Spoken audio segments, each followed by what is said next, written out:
Hey guys, আসসালামু আলাইকুম। Welcome back to our channel Shahnaz dream. আজকে আমি চলে এসেছি আরেকটি নতুন ব্লগ নিয়ে। সেটা হচ্ছে আমি আমার ব্যালকনির গাছগুলোতে যেভাবে পরিচর্যা করি তোমাদের সাথে আজকে সেটাই শেয়ার করব।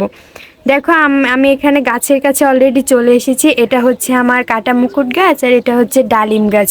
আমি এই ডালিম গাছটা বীজ থেকে তৈরি করেছি।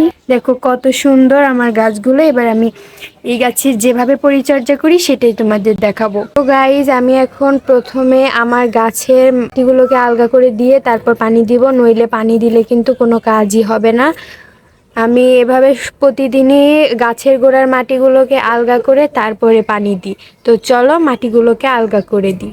দেখো, আমি সবগুলো গাছের গোড়ার মাটি আমি করে নিয়েছি। এবার আমি এখানে দিয়ে দিব পানি।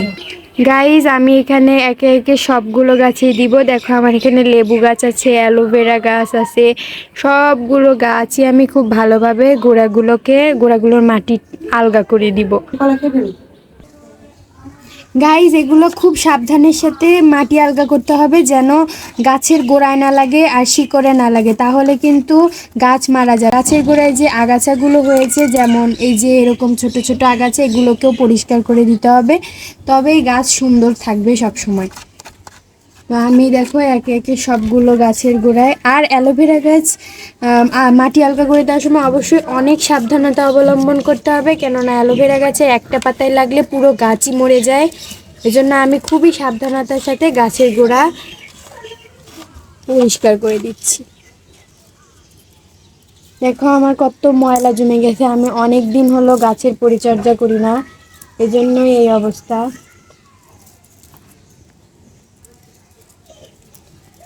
তো যারা যারা আমার এই ভিডিওটি দেখছো, অবশ্যই আমার চ্যানেলটিকে সাবস্ক্রাইব করে পাশে থাকবে। গাইজ দেখো, এখানে আমার সবগুলো গাছের গোড়া আমি খুব সুন্দরভাবে এইভাবে মাটি আলগা করে দিয়েছি। দেখো, এভাবে করে একদম ঝুরঝুরা করে মাটিগুলোকে আলগা করে দিবে, তাহলে তোমাদের গাছের গোড়া সুন্দর হবে।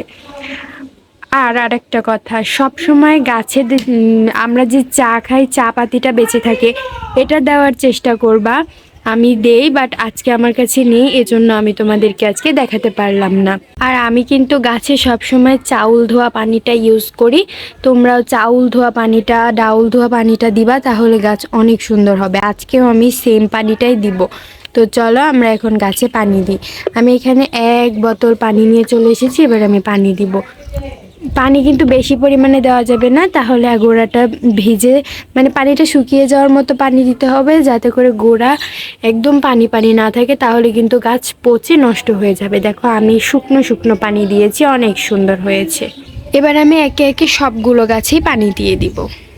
দেখো, আমি সবগুলো গাছে সুন্দর মতো পানি দিয়েছি। দেখো আমার কাটা মুকুটে কত সুন্দর সুন্দর ফুল ফুটেছে। এই যে আমি এত সুন্দর করে পরিচর্যা করি বলেই কিন্তু এত সুন্দর সুন্দর পাতা হয়েছে। দেখো এই যে কত সবুজ একেবারে।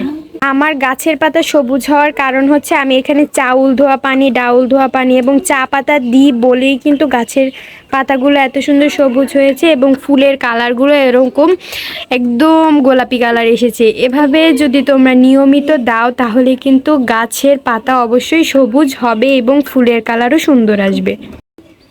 আমার ভিডিওটি কেমন লাগলো অবশ্যই কমেন্টে জানাবা।